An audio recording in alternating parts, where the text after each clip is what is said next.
Okay, let's get real for a second. How much do we really know about our own bodies? And I mean down there specifically. Well, we know enough to get by, right? But honestly, when it comes to the intricate details of the female anatomy and pleasure, it's kind of a black box for a lot of us. Absolutely. And that's why we're here to shed some light on these often ignored areas. We're going to dive deep into the fascinating world of the vulva, specifically focusing on the clitoris today. We're going to talk about the science behind it and maybe even bust some myths along the way. So grab your favorite vibrator, a glass of mimosa, and get ready to learn something new about yourself. This episode you won't want to miss.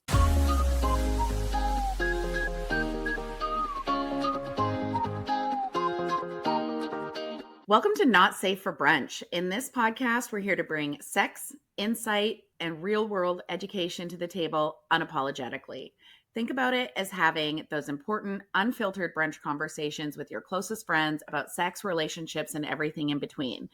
With over 55 years of experience combined in the intimacy industry, helping individuals and couples focus on breaking down barriers, reducing shame, and empowering people to embrace their desires and relationships with confidence. Hi, I'm Coralie. I live in the Vancouver area. I'm a married mama too, half empty nesting, one in, one out. And my secret power is I love a good rabbit hole. I love digging deep and finding the truth or the root cause of a situation. And I'm Amber. I live in Ontario. I'm married. I'm a mom and a GMA. And an unapologetic quality of mine is I weed through the fluff and I get to the point. I love it. I am Vicki. I'm in Manitoba. I'm divorced and I'm re-entering the relationship space. I am a mom to two grown-ups, and my magic is making meaningful connections and relationshiping, which of course creates trust. Why is female pleasure still such a taboo topic? And how can we reclaim our bodies and embrace our sexuality with confidence and knowledge?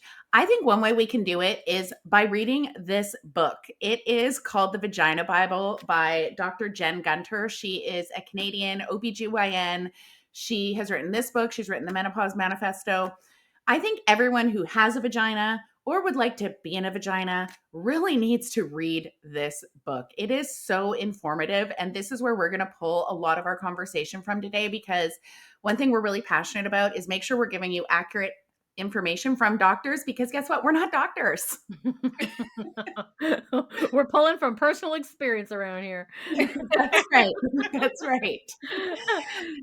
After all these years in the business, too, all of us have so many conversations and testimonials that we have also pulled from our clients throughout the years that have been very informative for us. So we do bring our own experience. We bring everything that we've learned from all of the training that we've taken and all of the self learning tools that we have used, including books like that.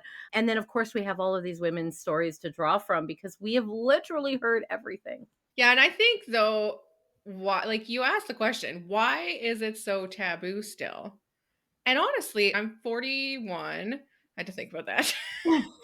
Is it February yet? No, okay, I'm still 41. All right. But I mean, I grew up with so many people that, from the Catholic kind of school and all the things, like you just don't touch yourself. And I think that people are still growing up like that. And I think our society is just not allowing us to really open up. And we're not taught to be okay with our own bodies when we're young either. I think that's one of the reasons that it's so taboo still. I agree. And varying studies and not enough studies have been done necessarily on women. They use men often as a subject. And that means that our bodies kind of get left to the wayside. And to this day, I talk to men all the time who do not understand all of the parts, what they do, how to engage them, what their purpose is. So this is a great podcast for everyone. Totally. Also, too, something really interesting in this book, The Vagina Bible, is she was saying she was in medical school in the mid to late 80s, and there was 3 full pages dedicated to the penis. One of them was in color, I believe, if I'm remembering correctly.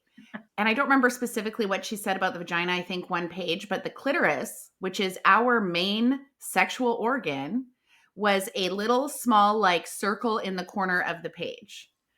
So we've been done a disservice because society has been treating women like we're just the same as men. She even said in this book that it was called a miniature penis. The clitoris was called a miniature penis. What? Okay, admittedly, I have not read the book. Like, I feel Me like we neither. need a book club. We need a I'm book in club. We need a book club. Everyone needs to read this book. You have a vagina, ladies. All right, It is the Bible. it's on my list. Yeah, me too. Me too. That's shocking to me. Yeah. I mean, shocking, but not shocking at the same time, you know? Kind of be Right. like, yeah. Because we see it. Yeah, and but that's why we keep talking, because we've taken this on as our job to change the view so that women's bodies are paramount, that they are focused on, and that they are pleasured. Yes.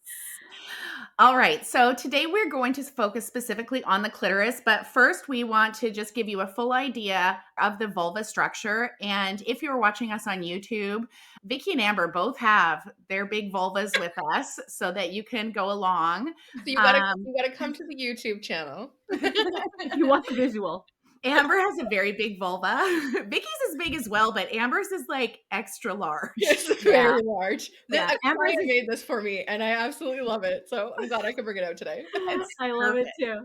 Yeah, I'm having some vulva envy. Me too. I don't even have one. I need one. I feel left out of the club.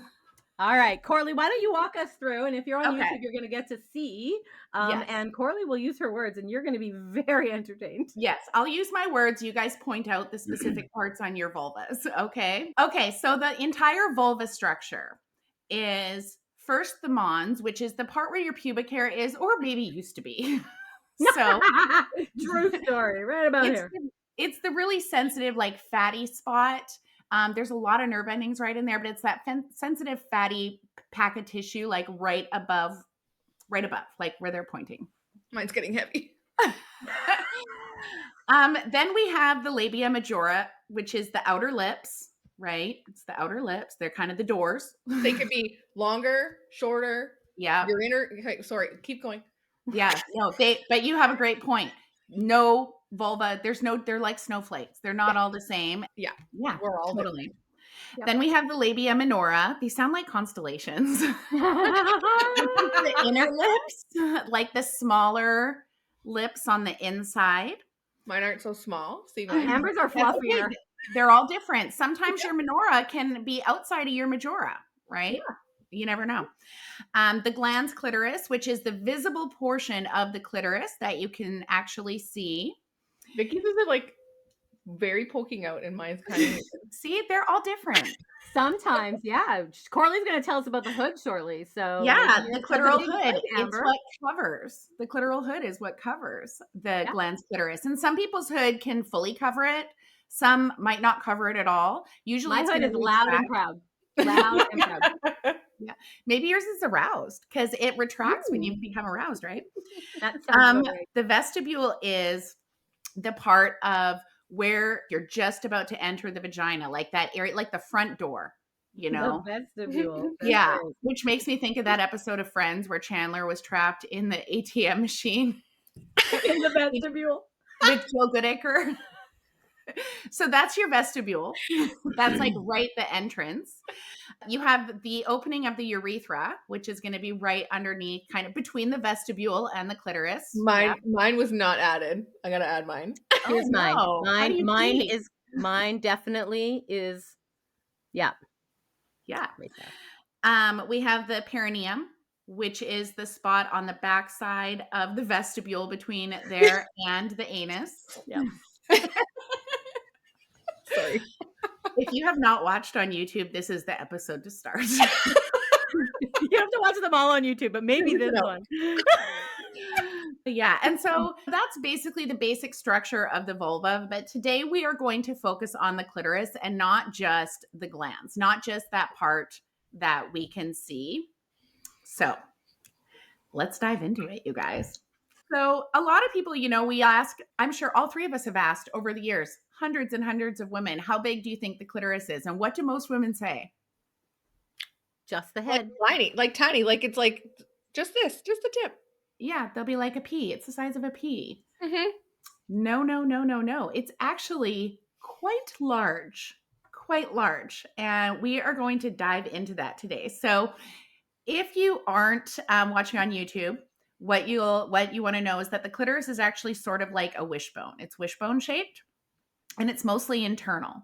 And then it has the top of it, if the wishbone, the top of the Y of the wishbone is going to be kind of bent over, and that bent over spot is going to be what you see on the outside.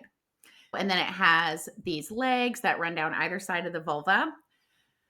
So now let's go in and dissect the clitoris, and let's talk about the different parts of it, because this is the stuff we needed to know, right? Yes. Yes. Not sex Because ed, just don't get pregnant, don't have sex. right. I was going to Okay. say that when we were in sex ed, all we learned was how not to get sick and how not to get pregnant. There was never any focus Right? on the actual pleasure and the fact that the clitoris has no other purpose but pleasure. So let's go. Let's get Let's into go. I'm excited. Okay. So the body of the clitoris is that inverted part of the Y that folds in. So like this part here, right? So this is 2 to 4 centimeters in length, just this little spot. And that part is connected to the pubic bone with a ligament. So that's why sometimes too, because the way the clitoris is connected to the body, sometimes when women have a surgery on their vulva, maybe on their urethra, it can damage the clitoris. Yes. So it's really important to make sure you have a doctor that's aware of all this stuff, because a lot of them still don't make it a priority.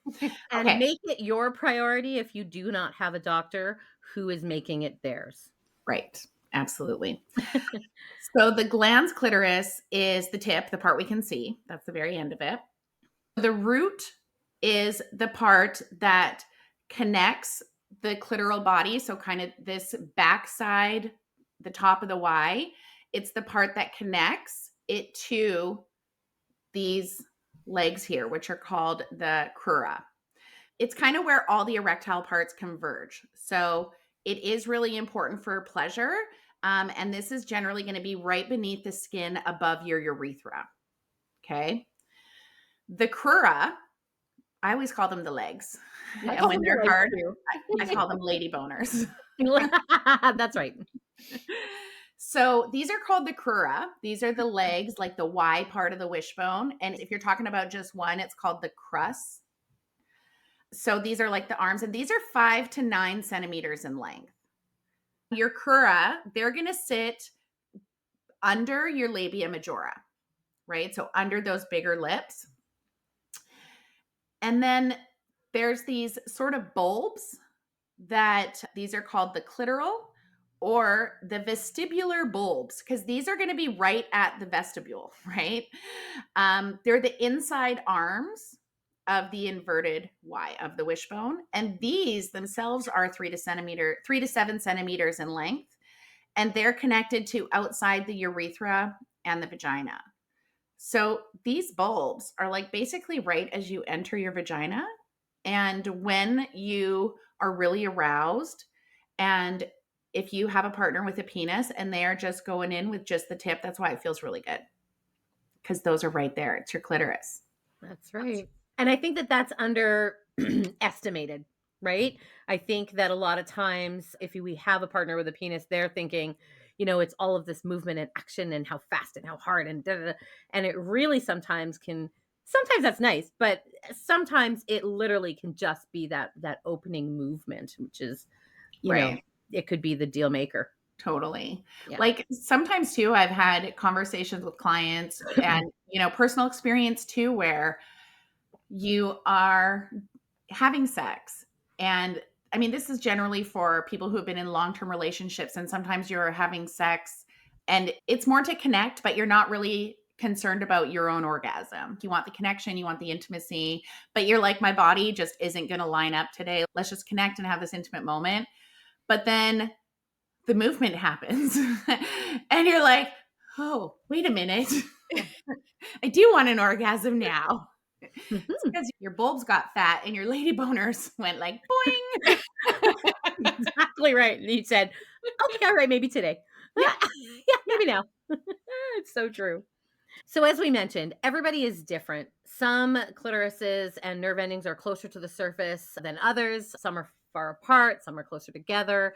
There's just no rhyme or reason. So that's why exploration of your body with a small wand can really help you to understand your body and what's going on and what makes you feel good and what makes you feel like you're having better and stronger orgasms, and really exploring what kind of pleasure and what kind of touch brings you pleasure. So you got to get aroused. We got to get those lady boners going, right? Right. And these little wands or a little vibe are great for going up and down Yeah, if you're your not watching on YouTube, like Coralie's got a nice little wand. She's playing with her Yeah. clitoris. You definitely want to come on over. You're right, though. And one of the things, too, is that if we're just focusing on that head, right at the very, very head, the part that's at the top that everybody knows is there, and if that's the only area that we're touching, we are actually missing out on a ton of nerve endings that could really be pleasurable and increase the erogenous zones and the pleasure of that entire experience. And interestingly enough, if you're with a partner who's well versed in that, or at least willing to explore with you, what you're going to find is that you're together going to figure out what the sweet spot is, right? And that's just going to sort of increase the connection physically, but as well as emotionally and mentally. When we trust a partner to know our body, when everything starts to fall into place and feel right, it puts us in a different place altogether. Pleasure and the brain and the body are also a really huge component. Some women can orgasm from touches in different areas. Nipple stimulation, anal stimulation. Again, it's one of those things that you have to explore and be willing and have a partner who's willing to help you kind of figure it out. You also can figure it out all by yourself. We don't need to be partnered Absolutely. in order to I, benefit. and I think the best thing to do is to figure it out by yourself so that when you're with a partner, you can be like, listen, I really like it when I'm touched like this or when I'm rubbed like that. And a lot of women like don't want to go or no. They don't want that on the Right. No, but also how a woman touches her body and what works for her can very possibly not work when you do it. So, Mhm. as a partner, if you're watching your partner masturbate in a certain way, that doesn't mean that that's the kind of touch she's going to need from you. She's in tune. She knows what's going on, right? She knows what her business is all about. You might have to come in a little softer, take a little instruction. Almost always when these areas are stimulated, there is also a clitoral response, which just means that your body will physically respond and it will start to engorge with blood. And that's what creates that heightened sensitivity. The area of the brain that responds to nipple stimulation overlaps with the area of the brain that responds to clitoral stimulations. That means that, when we're needing to get that 12 to 14 minutes of foreplay, we're not talking about just clitoral stimulation or vulva stimulation. We're talking about engage the brain, engage the body everywhere, right? So again, learning what you like, sharing that with a partner if you have one, and making sure that you two work congruently to kind of, get jazzed up. As a human race, we have been exploring the touch of what our body enjoys from the time we were in utero. In utero, of course, we're experiencing sensory and touch very, very early on. My example is twins. When twins are in utero together, oftentimes they are seen on ultrasound holding hands. So what makes us feel good and touch, etc., that's something that is absolutely ingrained in our bodies. I think it's just really important to remember that. There's no shame. No shame. absolutely. I think we need to dive into what you just said, though, that Yes. 15 minutes of foreplay, because some people might have been listening to that going, what? Who has that? What? Who has time for that? Yeah. But it's really crucial. It's really important that you have at least that like 12 to 15 minutes of foreplay. Ish, yeah, for sure. And some women's bodies are going to respond faster, and that's okay. But yeah, figure out what your sweet spot is, but often just jumping into it is not actually going to get you there. I think also, too, we can be very different in the amount of time we need for foreplay depending on where we're at in our cycle. If we're at ovulation time, you might need 2 to 5 minutes. Correct. But if you're about to start your period or just finished it, you might be like, I need 15 to 17 minutes. I'm going to set a timer. Right. We've got the egg timer in the bedroom. Totally. And FYI, if you're postmenopausal, you might want to start yesterday. Lubricant is your friend. Totally. So of course we know that increased blood flow to the vagina and the vulva will cause the clitoris to engorge with the blood, which then heightens and engages the sensitivity, and with the right kind of touch. And can I also add too that it doesn't even have to be touch. If you read a spicy novel, that will do the same thing, right? Your brain is your biggest sex organ. So if you're reading something or watching something and it's turning you on, and all of a sudden you're like, I want to do it.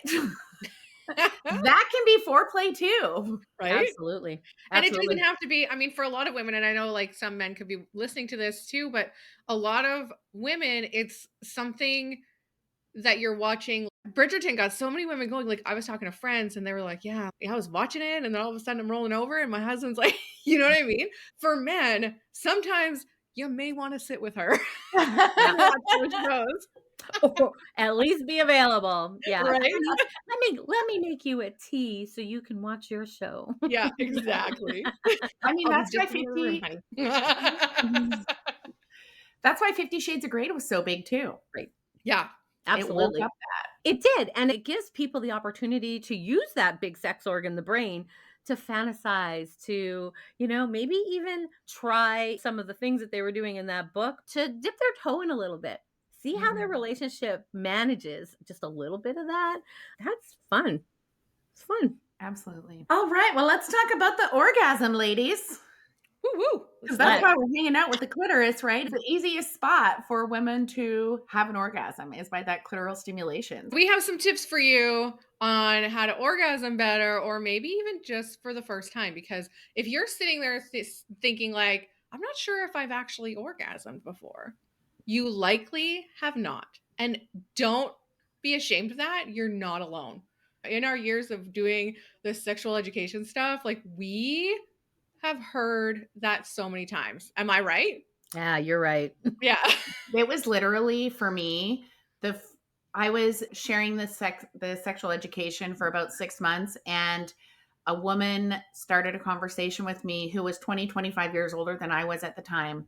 And she confessed she'd never had an orgasm.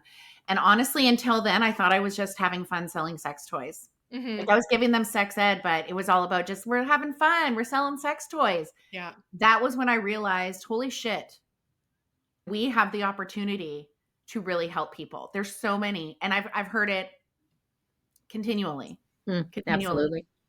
Yeah, over and over. Absolutely. And we're doing so much more than just selling sex toys. Yeah. I think if we had just been selling sex toys, we would have quit that years ago. It's 100%. Yeah, it's literally the fact that we are recognizing how imperative this conversation is and that we're the catalyst for it. So I love that we're doing this because we're just opening up that audience. Literally puts a lump in my throat, you guys. Understand that the clitoris is really sensitive. It can be really sensitive for some. And being a salesperson of sex toys, like I have had lots of conversations where women are like, I don't want direct clitoral stimulation at all. It's too sensitive to me. It almost hurts. And so like we're talking about the glands, right? The tip. The glands. Yeah, sorry. Mm-hmm. Direct, external. Right. So understand the clitoris glands may be really sensitive. So some people find that direct touch during foreplay or with a vibrator can actually be too sensitive for them. Tongue, soft kind of fabric over top could be a little better, right? Absolutely. I have a client who only masturbates through her panties because it's just way too sensitive. And if that's what works for you, once again, we're talking about exploring and figuring out what makes you feel good. Do that. Yep, absolutely. Yeah, I think too, if the glands is really sensitive, you can also take a toy and put it just to the right, just to the left, just above, just below. Find where you enjoy it and it feels good without that direct stimulation. And what you might find over time is that sort of touch therapy. Like you might be able to get it closer and closer and closer and then going right on top. Yes. And if not, that's okay too. But it can only get better, right? It can only get better the more we experiment. Yeah, I think too. Toys. Sorry, go ahead, Vicki. No, I was just going to say, I think too that the more aroused we are, the more we can integrate the vibration, the touch, whatever. That tends to be sort of a tipping point. The more aroused our body becomes. Some women become more sensitive, but for some women, the more aroused they become, the more they're able to manage more stimulation. Yeah, and I was gonna say, like, you could explore with different styles of toys. It doesn't necessarily have to be vibration.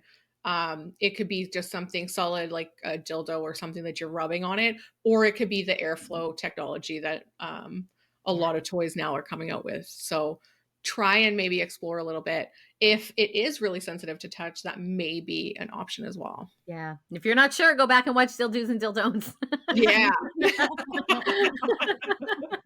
I also think too, when you do that touch therapy, for a lot of women, they'll say, well, I can have an orgasm, but I can't have a multiple orgasm because I'm too sensitive afterwards. And Yes. that's where you can really work with the touch therapy, right? Instead of putting it exactly where it was, where it's really sensitive, put it a little, like I said, to the right, to the left, to the left, to the left.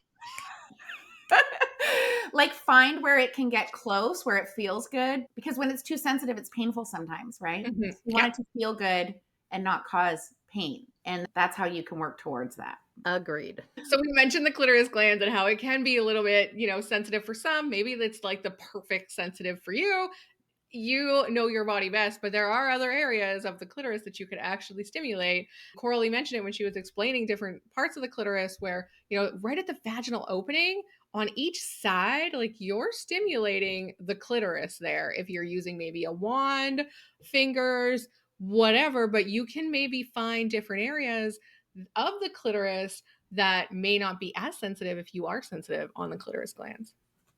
Absolutely. And I always want women, especially, to remember that the taint is a great place, which is the perineum when we're talking about it. But if you weren't sure what the perineum was and our vulvas didn't show you enough, it really is that space between the vaginal opening and the backside. And there's tons of nerve endings that are pulling through from the legs and the bulbs of the clitoris. So it's really important to pay attention to all of those areas and those erogenous zones, because they're really going to help to increase the blood flow and get your brain and your body in the same place.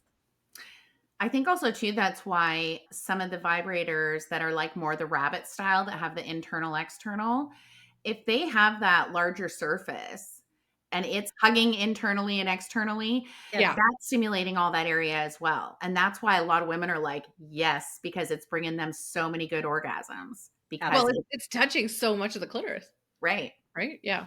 Yeah. We didn't even really talk about the G spot when we're talking about the clitoris. But again, the first 2/3 of the vagina is typically where most of our nerve endings are, right? So I know we're talking about the external, but it is important to remember that right in here is where a lot of good stuff is happening, right? So that's just more exploration. Maybe that's a whole episode. That is I a think the whole G other spot, yeah. episode because we were going to do this one on all of it. And I was like, there's no way. No.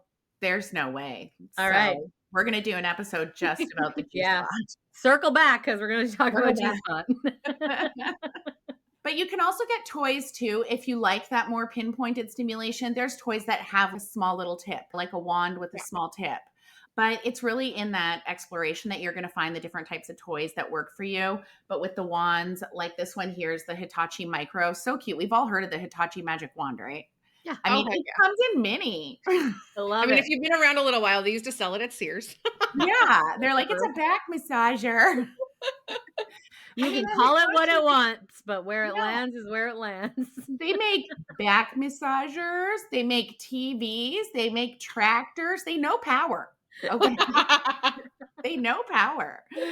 But, these little toys like this are great for that exploration and finding the spots that you really enjoy. And we encourage you to have conversations with your close friends who also have vaginas and vulvas, because you're going to find too that we're not all the same. And you might get a new idea. They're like, well, I did this and it was great. And be like, I never even thought about that. And then tell us. And then tell us. Yeah, You're tell right. us. Sharing in your friend group is crazy important because, again, some women might be more exploratory and some women may be a little unsure. And you might encourage one another to try something new and different, figure out what you love. And I just think that the friendships alone can bring so much awareness and permission, which we know I love. Yeah. And also too, just to add on, if you don't have a toy or you don't have it in your budget to get a toy, you don't need a toy. You got 10 fingers. We Yeah. would just recommend you have a little bit of lubricant. but you have 10 fingers that you can explore with. And then when you get bored of those, he'll be like, okay, now I'm ready. I don't want the DIY version anymore. Or if you have a partner. Listen, we could a partner, or we could the shower head. Yeah, the shower There we head. go. Yeah. Let's not leave out that shower head. Yeah. But if you have a partner, or if you're really bendy, you can experiment with oral. If you're really bendy. Oh, not impossible. All right. Yeah, I mean, I couldn't do that, but I mean, there's some yogis out there that I'm impressed by the positions they can get in. So you never know. I'm gonna have to go to yoga. Oh boy. So let me finish. So as we close out this episode, we do want to encourage you to have open and honest conversations with yourself, with your partner, if you have a partner, with your closest, most trusted friends about sex, sexuality. Ask them if they know how big the clitoris is. Bring that up at your next brunch. Maybe you're going to rock their world with this information. That is a great way to open the conversation. Do you guys know how big a clitoris is? And no matter what, you're going to start talking about it, okay? Because if they know, they're going to be like, oh my God, I have someone to talk about this with. And if they don't know, they're going to be like, tell me more. Tell me more. So I do believe, I believe you're right. I think that, and again, Coralie said, this is called Not Safe for Brunch, but this is actually a great brunch topic, especially if you're with your girls, right? Yeah. Because I know that in my experience, even women far older than me, and I'm in my mid 50s, they're already, they don't know, you know? So if you start this conversation in a group of women of all ages, I can promise you, if they're just listening, they're taking notes. They're taking notes. We also want to empower you, our listeners, to take control of your own pleasure and advocate for your needs. You are important, and you are always going to be your own best advocate. Well, I don't know about you guys, but I feel like I learned a lot today. Oh my gosh, me too. More importantly, I feel empowered to explore my own body and pleasure even more, and making sure that my needs are met no matter what. Absolutely. And remember, your pleasure is your birthright from utero. That's what we learned today from utero. So don't be afraid to experiment, communicate, and own your sexuality. Thanks for pulling up a chair at our unapologetic brunch table today. If you enjoyed the conversation, don't forget to like, subscribe, and leave us a review. It's like tipping your server, but for podcasts. And hey, sign up for our weekly newsletter using the link in the show notes so you never miss the juiciest, most unfiltered chats we're serving up. Remember, brunch isn't just about the mimosas. It's about the authentic connection and keeping it unapologetically real. Until next time, let's keep the brunch vibes alive and the conversation flowing.